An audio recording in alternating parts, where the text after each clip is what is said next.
Almost everyone using AI right now is getting one thing totally wrong. They're treating it like it's just a smarter Google, and that's exactly why they'll never get the results that the top 1% do, the people who quietly get what it actually is. So in the next few minutes, we're going to break down the blueprint that separates the casual users from the pros. So here's the plan. We'll kick things off with the number one most important mindset shift. Then we'll get into some practical frameworks you can use today. After that, we'll talk about the art of iteration, how to go from a good output to a great one, and finally, we'll hit on the real game changer, using AI for what we call cognitive leverage. Okay, let's just dive right in. The first, and I mean the absolute most critical step, is to completely rewire how you think about what AI is doing. It's not finding information for you, it's generating it from scratch. And look, this right here is the whole ball game. The 99% think AI knows things, like it's some giant digital brain full of facts.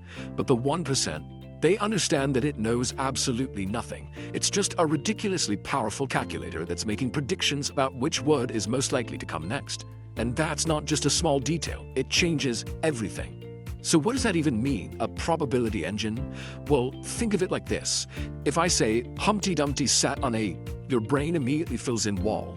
The AI does the exact same thing, but it's all just pure math. It has no idea who Humpty Dumpty is, it's just crunched the numbers on billions of texts and calculated that statistically, wall is the most probable word to come next. It's all about prediction, not understanding. And the process behind it is surprisingly simple. First, it takes your prompt and chops it up into little pieces called tokens. Then, it turns those tokens into a string of numbers. And finally, it does a massive calculation to predict the most likely next number, which becomes the next word. That's it. It's a numbers game, start to finish. Alright, so once you get that, the next piece of the puzzle falls right into place. Since we know we're talking to a prediction machine, our goal isn't really to be understood in a human way. Our goal is to give it super precise, structured instructions. We have to learn to speak its language. And this is what most people do. They type in these vague, kinda lazy prompts like, fix my resume, or make this sound better. Now, when the AI sees that, what does it have to work with? Almost nothing specific. So what does it do? It spits out the most generic, statistically average response it can. It's useless, because the input was useless. Garbage in, garbage out, right?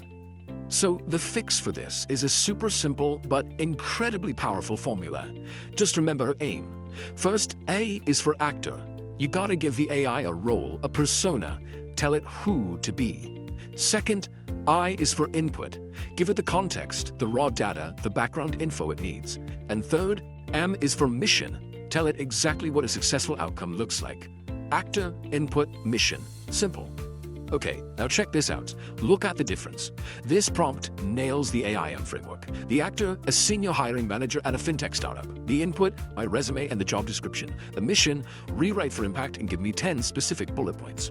The output you're going to get from this prompt will be 1,000 times better than what you'd get from fix my resume. This one change alone will totally transform your results. Alright, so once you've nailed that precision piece, you're ready for the next level. This is where you stop treating AI like a simple tool, and you start using it like a dynamic collaborator. And this really captures the shift. See, most people have a vending machine mindset. You put one coin in, one prompt, and you get one snack out. They just take whatever it gives them and they move on. But the pros, they have a sparring partner mindset. They see that first response as just the start of a conversation. They refine, they challenge, they push back. The goal isn't just to get an answer, it's to get to an elite result. So what do you actually do when that first answer is kinda weak? Well, you can debug your own thinking by prompting the AI to go deeper.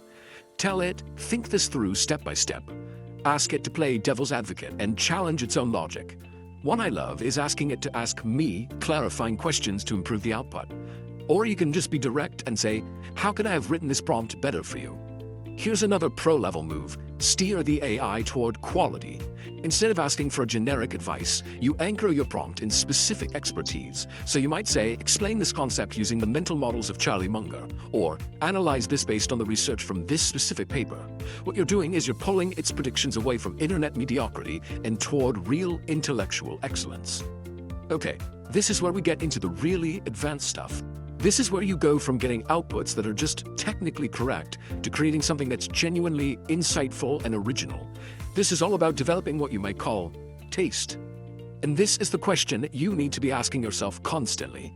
It's not enough for the output to just be good. The top 1% are pushing and pushing until it's remarkable. So what does that really mean? Well, developing that taste means you're no longer just accepting correct answers. You start refining for these specific qualities. You push for originality, not just the obvious answer. You demand specific details and evidence, not just vague fluff. You shape it so it has a strong point of view and a story that flows. This is the stuff that makes it unforgettable. And hey, if you're ever feeling stuck, here's a killer question you can literally just add to your prompt. After the AI gives you something, just follow up with, what would make this unforgettable? Or what's the non-obvious angle I'm missing here?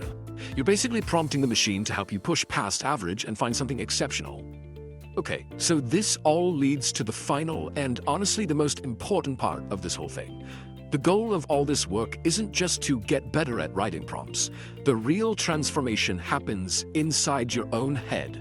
See, when you start doing this stuff consistently, when you practice precise prompting and deep iteration, something amazing happens. You stop seeing AI as just a tool to get stuff done, you start seeing it as leverage for your own brain. The process of making a great prompt actually forces you to be clearer and more structured in your own thinking. And that's really the bottom line here. That's the whole game.